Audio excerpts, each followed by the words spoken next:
مرحبا بنات، شلونكم؟ شخباركم؟ إن شاء الله تكونون بخير وصحة وعافية. رمضان كريم وكل عام وانتم بخير، ونرجع وياكم وصفة جديدة. راح أسوي القوز العراقي بطريقة كلش سهلة وطيبة وأطيب من مالت المطاعم ويا ربي تعجبكم الوصفة. هاي مثل ما تشوفون هاي النتيجة النهائية، وراح أبدو وياكم الخطوات اللي استعملتها. عندي اللحم حسب الكمية اللي انتم تختارونها، نص كيلو أو كيلو بكيفكم حسب عدد الأفراد. وهنا خليت الجدر على النار، وخليت كمية مناسبة من الزيت، وخليت اللحم حتى أعطيه حمسة. وعندي البهارات اللي راح أستعملها: نوم وبصرة، ورق غار، وهيل، ودارسين. وراح أخليهن وما أخلي شي ثاني حتى إلى أن يستوي اللحم. أخلي عليه ماي وأقبقه من لما يستوي اللحم. ونبدأ بالخطوات الثانية: نحمس اللحم كله زين ويا البهارات الصحيحة، وبعدين نضيف الماي الحار ونعوفه على النار، على نار هادئة، بس أول غلية ونخليه على نار هادئة. هنا سويت التمة، لا العفو، ويا المرقة يعني كملتها بعد ما كمل اللحم. نخلي بصل ونحمسه كله زين. هنا اللحم كلش استوى يعني عندي، بعد ما خليته يستوي كلش. نجيب جدر ثاني ونسوي بيه المرقة مالت القوزي. هسه نخلي اللحم ونحمسه مرة الثانية.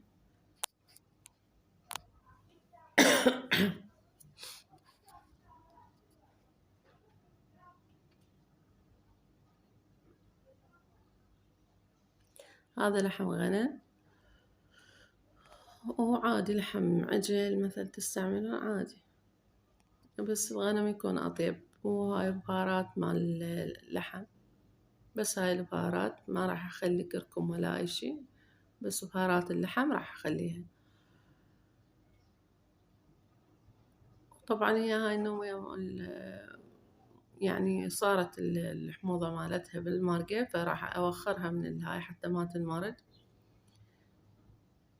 نشيلها نطلعها لأن أخذنا المونة مالتها.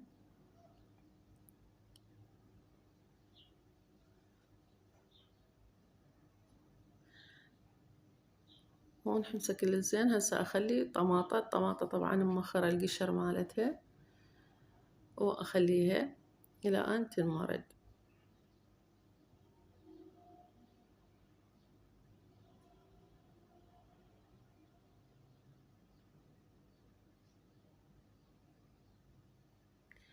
هسه نغطي الجدر شوية حتى تنمرد الطماطة وتستوي زين، وبعدين نكمل باقي الخطوات.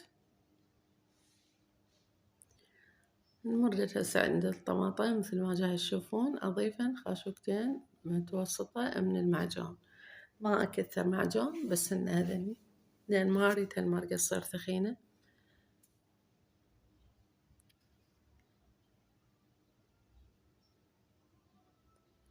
وبعد ما أحمس المعجون كل زين وتطلع ريحته، أضيف الماي مالت السلق مالت اللحم يعني.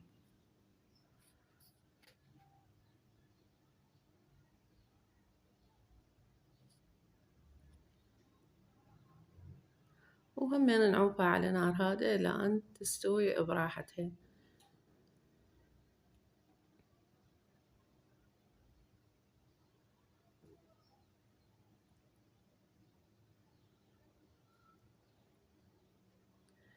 هسه ضفت الماي، وخرت من عنده ورق الغار والدارسين يعني العوادين، وخرته ونخلي الماي. هسه نسوي التمن. طبعا كلكم تعرفون طريقة طبخه، وطابخت أنا بعدة وصفات. خليت زيت وخليت زبد، وهنا خليت التمن أقلبه شوية وأخلي عليه ماي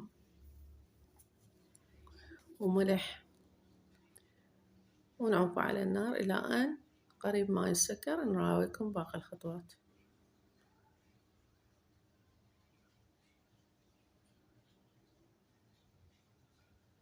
كمية التمن همين انتم تتحكمون بها حسب عدد أفراد الأسرة أو الأشخاص اللي موجودين. هنا سويت أنا كيلو تقريبا.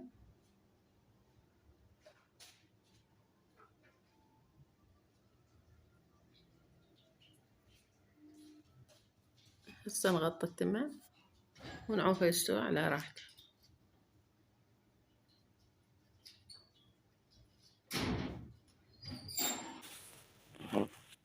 هسه قريب ما استوى التمن أضيف عليه الزعفران أو أي صبغ عندكم، صبغ اللوزينة مثلا تخلونه بماي بارد وتضيفونه بهالطريقة هاي وما تحركونه. وأضيف هنا الزبد لأن أنا ما أستعمل زيت هواي بالطبخ، والزبد هم صحي وهم يعطي نكهة طيبة. ونعوفه يتهدر على راحته. هنا راح أسوي الحشوة. أنا مسويتها بعدة طرق وهي طريقة عن الثانية، بيها زيادة وبيها نقصان وتختلف يعني من مرة إلى مرة. بس هنا راح أسويها بغير طريقة وخليت الزيت مثل ما قلت لكم ووياه زبد تقريب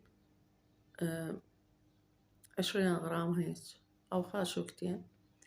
هنا أخلي البوتيتة إلى أن تستوي وقطعتها أنا مكعبات وسويتها الحشو قبل، بس ما ضايفت له الزبد. الزبد وياه كلش طيب ويعطي طعم ونكهة للأكل كلش طيبة. هسه نخليها تستوي ونضيف البصل مثل ما جاي تشوفون. أخذت ويانا اللون الذهبي وهسه أضيف البصل حتى يستوي وياها.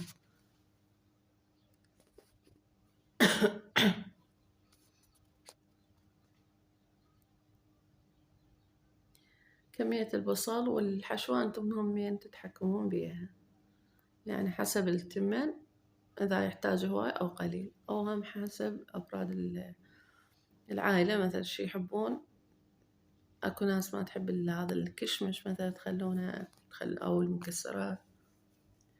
أنا هم ما هالقد يحبون الكشمش والمكسرات، مرات أخليه يعني أكو يحبونه وأكو لا.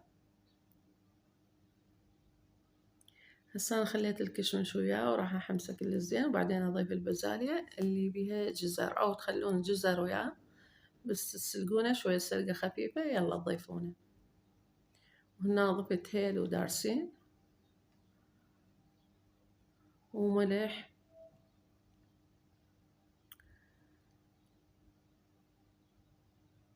هسه أسوي الشعرية وأسلقها سلقة خفيفة وأرجعها، يعني أخليها ويا الحشوة وأخلطهن كلهن سوا.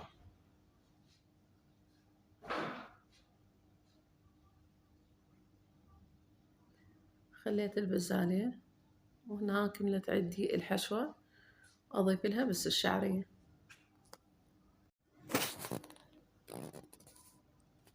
وهنا كملت وياي الحشوة وأخلي بهارات الدجاج وخليت هيل ودارسين وهاي هي والملح. هسه من السكر التمن نقلبه بهالطريقة هاي حتى يصير حبة وحبة، حبة بيضة وحبة صفراء.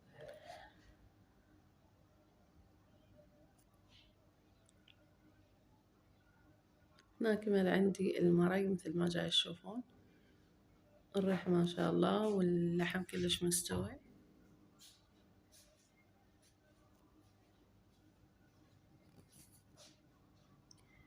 كملت المرقة وكملت الحشوة وكمل التمن، وهسه نصب وياكم فطورنا وسهمنا وسهمكم العافية. ومثل ما قلت لكم هاي الشعرية ضفتها وياه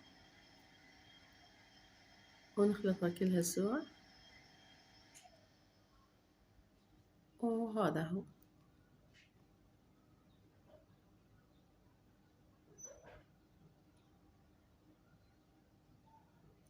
طبعًا بنات ما أحكي لكم عن الطعام كلش طيب عجبهم، ويا ريت تجربون هاي الوصفة وتعطونا رأيكم، وإذا عجبكم الفيديو لا تنسونا باللايك والاشتراك ومشاركة الفيديو. ها شكل النهائي، إن شاء الله يعجبكم، ونلتقي على خير بفيديو ثاني. مع ألف سلامة.